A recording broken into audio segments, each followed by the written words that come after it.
सुप्रभात। आज हम लोग हिंदी व्याकरण का पाठ 6 संज्ञा पढ़ेंगे। सबसे पहले तो हम यह जानेंगे कि संज्ञा किसे कहते हैं।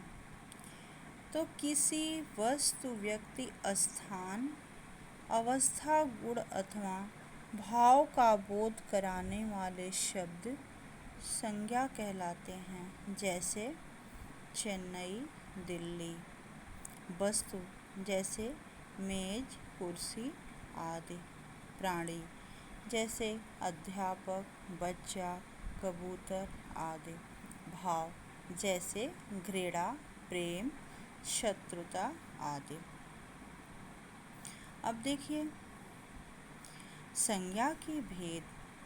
संज्ञा के कितने भेद होते हैं? तो संज्ञा के 5 भेद होते हैं।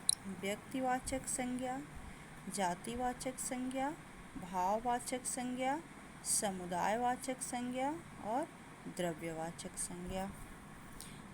व्यक्तिवाचक संज्ञा किसे कहते हैं? तो व्यक्तिवाचक संज्ञा किसी विशेष व्यक्ति, वस्तु या स्थान का बोध कराने वाले शब्द व्यक्तिवाचक संज्ञा कहलाते हैं। जैसे हमारा भारत एक विशाल देश है, तुम्हें गीता अवश्य पढ़नी चाहिए।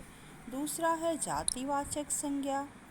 तो जिस संज्ञा शब्द से किसी संपूर्ण जाति का बोध हो उसे जातिवाचक संज्ञा कहते हैं। जैसे कार्यक्रम में कवि उपस्थित थे। कवि किसी एक कवि के लिए नहीं है, यानी कि जितने भी कवि जाति हैं उनके लिए है। मनुष्य, मनुष्य किसी एक मनुष्य को संबोधित नहीं किया जाता है।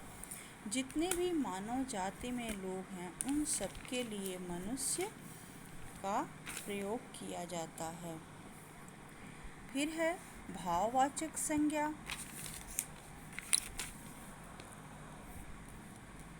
तीसरा जो है वो है भाववाचक संज्ञा। जो संज्ञा शब्द किसी वस्तु, व्यक्ति के गुण, दोष, भाव, दशा, अवस्था व स्वभाव आदि का बोध कराएं उन्हें भाववाचक संज्ञा कहते हैं। जैसे आपस में शत्रुता त्याग दो। तो इसमें शत्रुता जो है वो भाववाचक संज्ञा है। महाराजा का पांडित्य देखते ही बनता था। महाराजा शब्द जो है वो नहीं, लेकिन उनका जो पांडित्य है वह जो है भाववाचक संज्ञा है। चौथा है समुदायवाचक संज्ञा। समूह या समुदाय का बोध कराने वाली संज्ञाएं समुदायवाचक संज्ञा कहलाती हैं। जैसे आजकल शहर में नाटक मंडली आई हुई है।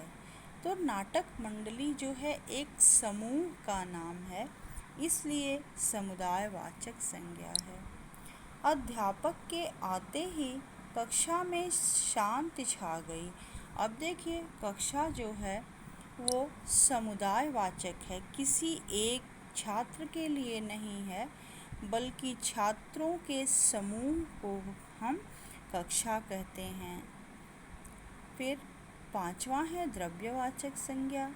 किसी द्रव्य, धातु या पदार्थ का बोध कराने वाले शब्द द्रव्यवाचक संज्ञा कहलाते हैं। जैसे तांबे के आभूषण भी सुंदर लगते हैं। तो जो तांबा है उसे हम द्रव्यवाचक संज्ञा कहते हैं। द्रव्य का मतलब अक्सर लिक्विड होता है, जैसे जिनको हम गला करके बनाते हैं, जैसे सोना, लोहा, चांदी आदि। अब देखिए भाववाचक संज्ञाओं की रचना, यानी कि भाववाचक संज्ञा हम कितने प्रकार से बना सकते हैं। तो भाववाचक संज्ञाओं की रचना हम 5 प्रकार से कर सकते हैं। जातिवाचक संज्ञाओं से, सर्वनामों से, विशेषणों से, क्रियाओं से, अव्ययों से आदि। अब देखिए जातिवाचक संज्ञाओं से हम किस प्रकार भाववाचक संज्ञा बनाएंगे।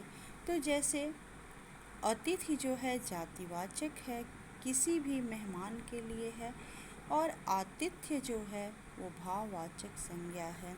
ऐसे ही धन जो है जातिवाचक संज्ञा है और धनी जो है वो भाववाचक संज्ञा है। ऐसे ही सर्वनामों से, जैसे सर्वनाम है अपना, लेकिन जब हम भाववाचक संज्ञा इसका बनाएंगे तो बनेगा अपनापन। ऐसे ही सर्व शब्द है, इससे जब हम भाववाचक संज्ञा बनाएंगे तो बनेगा सर्वस्व। ऐसे ही अहम सर्वनाम है, क्या है? अहम, इसका मतलब होता है मैं, लेकिन जब इसकी भाववाचक संज्ञा हम बनाएंगे तो बनेगा अहंकार। फिर है विशेषणों से, तो विशेषण जैसे किसी व्यक्ति को हम कहते हैं कि महान, तो महान जो है विशेषण है, लेकिन जब इसकी हम भाववाचक संज्ञा बनाएंगे तो बनेगा महानता। फिर जैसे नीला, कोई भी कलर जो है, रंग हो जो है वो विशेषण होता है, लेकिन जब हम नीला रंग, नीला का भाववाचक संज्ञा बनाएंगे तो नीलिमा बनेगा। ऐसे ही लाल का जब हम भाववाचक संज्ञा बनाएंगे तो लालिमा बनेगा। अब देखिए क्रियाओं से, चौथा प्रकार जो है क्रियाओं से भाववाचक संज्ञा बनाना। तो हारना, क्रिया क्या है? हारना, और जब इसका भाववाचक संज्ञा हम बनाएंगे तो बनेगा हार। फिर है क्रिया मारना, लेकिन जब इसका भाववाचक हम बनाएंगे तो बनेगा मार। फिर है अव्ययों से, तो अव्यय से हम किस प्रकार भाववाचक संज्ञा बनाएंगे। देखिए कम जो है अव्यय है, और जब हम इसका भाववाचक संज्ञा बनाएंगे तो बनेगा कमी। धन्यवाद।